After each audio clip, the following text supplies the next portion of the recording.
Every year during the holidays, the number of emergencies that occur sharply rises. This next story is not a reenactment. It's the reality inside the trauma unit of San Francisco General Hospital on one of the wildest nights of the year.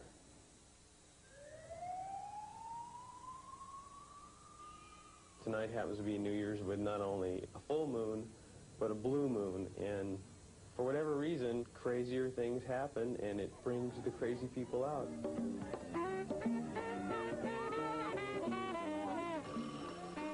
911, San Francisco emergency. Someone has just been shot. 11:29 p.m. Is the victim in our store right now? Is in your store? Where's he been shot? He's been shot near the stomach. Hi, there's a victim shot in the stomach inside of the store at 1. That's where we're going. Okay, sir. On this rainy night, paramedics Marco Cornelia and Brett Powell are sent to the scene of the shooting. In the liquor store?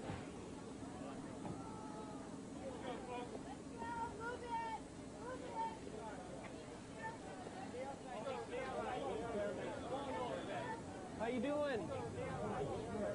Is it hard for you to catch your breath at all? Yeah? Okay. How many times did you hear a gun go off? Once. Okay. Did you see the gun at all? Small gun? Nice, partner. There was a supposed confrontation between the suspect and the victim in there. The victim viewed a fight between the suspect and his girlfriend. The victim went to intervene, and he was shot in the process. Single wound, as you see there. I haven't rolled him and looked at his back yet. You only heard a gun go off once. Doesn't know how big it was or what it was. You never know where the bullets go or what they've gone through. They could ricochet around. It's real important for us to get that patient to the trauma center as soon as you can. The injury was such that, for all I know, he could be dying within minutes. Still good? Okay, we'll pass that on to the doctors.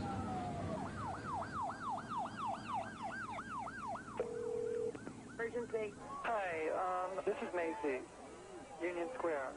Yes? I have a crowd tearing down the tree in Union Square Park. But the Christmas tree? That's correct. Don't you see police officers there? They're all detailed there. They're all busy. Oh. All right. How many people are involved in tearing down the Christmas tree? About 20. 20 are climbing the tree. Someone's taking off decorations and whatnot.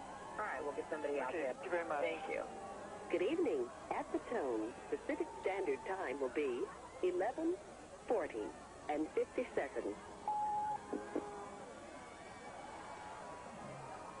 We did send a squad in to try and get to the tree, and they couldn't.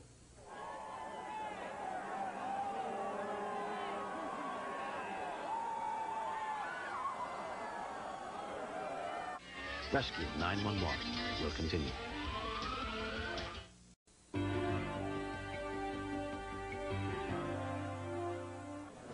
The 27-year-old shooting victim is admitted to the trauma unit of San Francisco General Hospital and examined by attending physician Dr. Ronald Diekman. When a bullet enters the abdomen, this very rapidly advances to shock and circulatory failure and death if an intervention is not done in a very timely manner. Open your eyes. You know where you are? Can someone call X-ray? Do you know what day today is? Can't breathe. We need a chest X-ray. He's on 60 on the monitor. His pressure is 80. Okay. Is your belly hurt when I press on it right there? No, he's not going. Give it to me. It's too tiny here. 2 grams of TTT.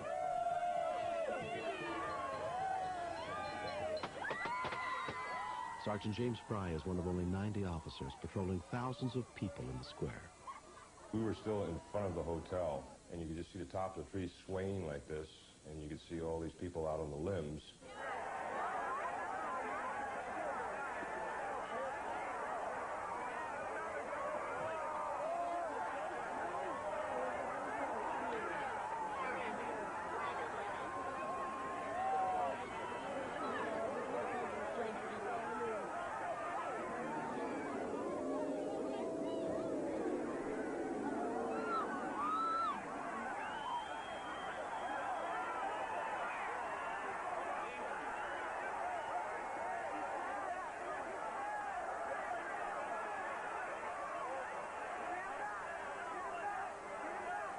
Good evening. At the tone, Pacific Standard Time will be 11:59 and 20 seconds.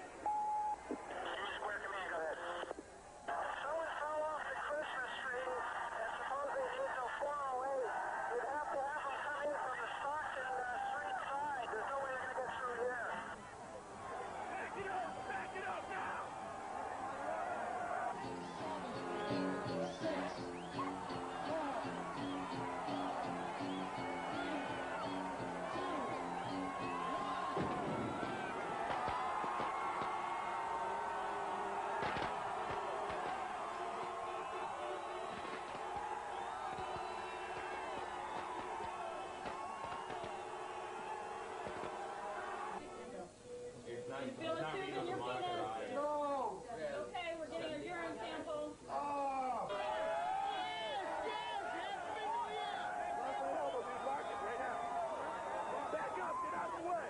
At the tone, Pacific Standard Time will be 12:03 exactly. Square command to Form Area 102. Form Area 102, go ahead. Could you take a squad and go in and see if this guy, if there's somebody in there that needs medical attention? I took my squad and we were trying to push our way through the crowd saying medical emergency, move out of the way.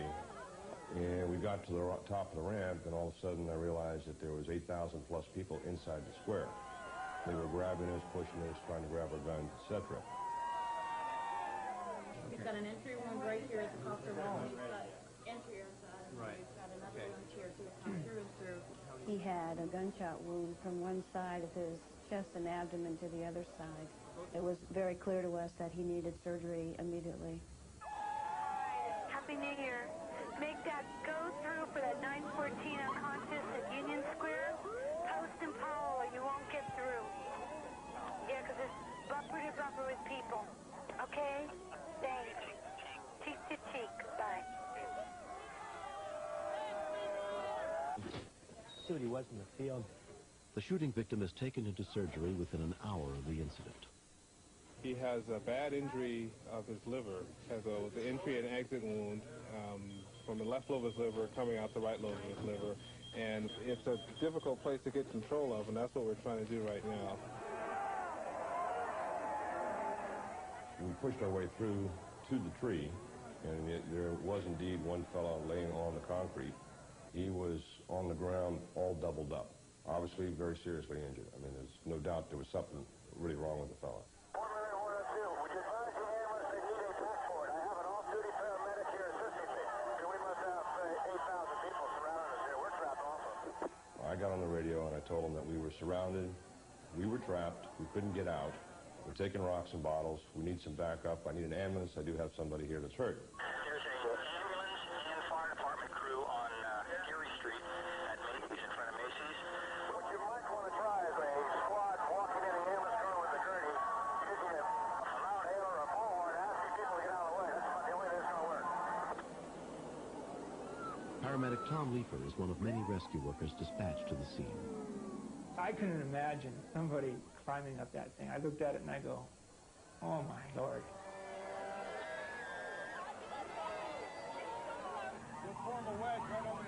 I took my squad in what we call a V, and we're able to push our way through the crowd to get out to the ambulance crew and the gurney. Then we used the same V-type formation to get them in. He had to be up a minimum of 20 feet on the branches. From that height, he should have been killed. He should be a dead man. I knew he had some pretty serious injuries. The fact that it was so quiet and so still. The quiet ones are the ones that are really sick.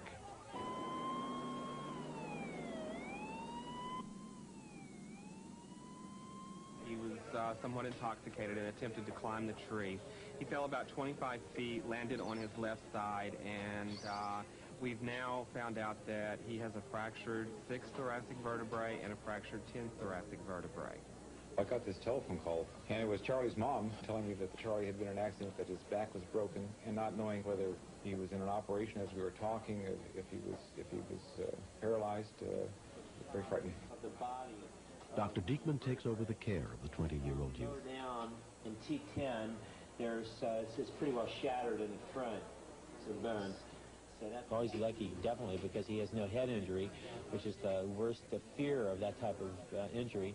He is at risk for transecting his spinal cord, and he could interrupt the major nerve going to his lower extremities and become a paraplegic. Surgeon Bruce Barker looks in on the 27-year-old shooting victim the day after the operation. He was very lucky. It was a major caliber bullet, and if he had turned right or left, inches, he could be dead. He could have died before he got to the hospital. My breathing, I'm having difficulties breathing right now. That was the greatest part of the whole night. It was 911, knowing that I was going to be taken care of and I wasn't going to just bleed to death on somebody's front door. I thank God that they did come as fast as they did. I'm so grateful for that. That same day, paramedic Tom Leeper checks in on the youth who fell from the tree. Doctors expect he will still be able to walk. Hey, Charles. How you doing? How he got away without getting a head injury or an injury to his neck, I think, is just pure luck of the fall. I think he's very, very lucky. More exciting than what you really wanted to deal with, huh? Oh, yeah, more than I bargained for when I first started going up, huh? When I hit, I was thinking, boy, am I stupid. But, I was just very scared. I thought for sure I was going to be paralyzed.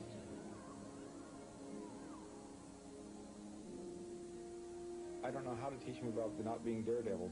There's no payoff. There's only risk. There's nothing to gain. The problem was we had been drinking, and that was part of the reason I made such a bad decision, So, I don't know. Maybe I kind of hope that I'm a good example of a bad example. Neither he nor his father has forgotten all the people who came to his aid.